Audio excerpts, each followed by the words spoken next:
Somos alumnos de la Universidad Villanueva Montaño, de la licenciatura en Pedagogía, primer cuatrimestre. Mis compañeros Carla Millán, Carmen Guadalupe Sánchez, Alina Walde, Abdul Omar Hernández, Osiris Cedillo, les vamos a hablar sobre la fenomenología. La fenomenología es una rama de la filosofía que trata de comprender y darle importancia a cómo las personas vivimos en el mundo en el que vivimos, tanto en su aspecto físico como en términos de interacción social y emocionalidad. La fenomenología surgió como movimiento filosófico a principios del siglo XX, aun cuando cuenta algunos antecedentes históricos en el mundo académico, en especial por los trabajos de Hume y Kant. La fenomenología como movimiento se dio de manera estricta por los trabajos de Edmund Husserl. Aproximadamente entre los años 1900 y 1901 se presentaron dos tomas de investigaciones lógicas de Husserl, en las que presentó la fenomenología como una ciencia de ciencias, en estricta oposición al lepsicológico.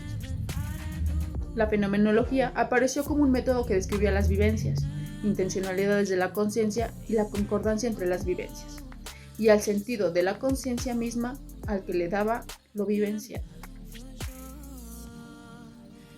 Su origen etimológico es fainómeno, que en griego significa aparición o manifestación, y logos, ciencia del conocimiento. Así pues, puede entenderse como el estudio de las manifestaciones. En esta rama de la filosofía se pretende investigar y describir los fenómenos u objetos tal y cómo lo experimentan las personas. En el caso de la psicología, la fenomenología se encarga de estudiar las estructuras de la conciencia desde el punto de una primera persona, es decir, teniendo en cuenta la experiencia de la persona. Esta disciplina y corriente filosófica surgió en el siglo XX. La primera persona en utilizar el término fenomenología fue el matemático y filósofo Johann Heinrich, quien lo utilizaba haciendo referencia al método que había puesto para explicar cómo distinguir entre la verdad, ilusión y error. La primera vez que fue definido el término, se entiende hoy en día, es la obra del filósofo alemán Hegel, Una fenomenología del espíritu, 1807. Esta obra trataba de entender y explicar el desarrollo de la mente humana desde el sentido de la propia existencia. Pero realmente la fenomenología no se establece con el movimiento filosófico, tanto teórico como aplicado, que hoy en día, hasta mediados del siglo XX, cuando Edmund Husserl la fundó metodológicamente hablando, fue el autor de la fundación de la fenomenología transversal, y gracias a él el movimiento se transformó en toda una línea de complejo pensamiento que día a día hoy sigue teniendo un gran peso dentro de las ciencias humanas. Husserl es considerado el máximo responsable de la visión e idea que se tiene de la fenomenología hoy en día.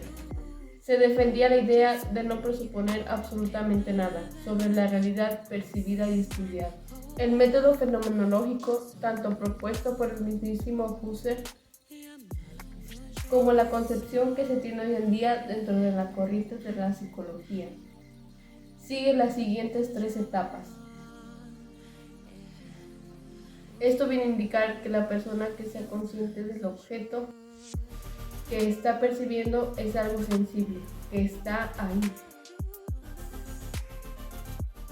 En esta fase, la persona determina si los contenidos percibidos existen realmente, o por el contrario, están constituidas por ideas, es decir, forman parte de su imaginación. Esto no es más que sentir el objeto percibido por sí mismo, sin entrar en el razonamiento de si es o no real, solamente captar.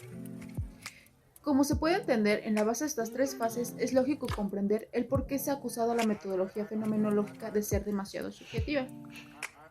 Al fin y al cabo, se centra en cómo la persona vivencia un fenómeno, no como en términos más objetivos. Lo recibe de forma de estímulo los órganos de los sentidos, y como el cerebro a nivel filosófico lo interpreta. Lo cierto es que el día de hoy la fenomenología sigue aspirando a convertirse en una corriente que trata de combinar tanto los aspectos subjetivos que la persona vivencia con un fenómeno de interpretación lo más objetiva posible de esta interpretación.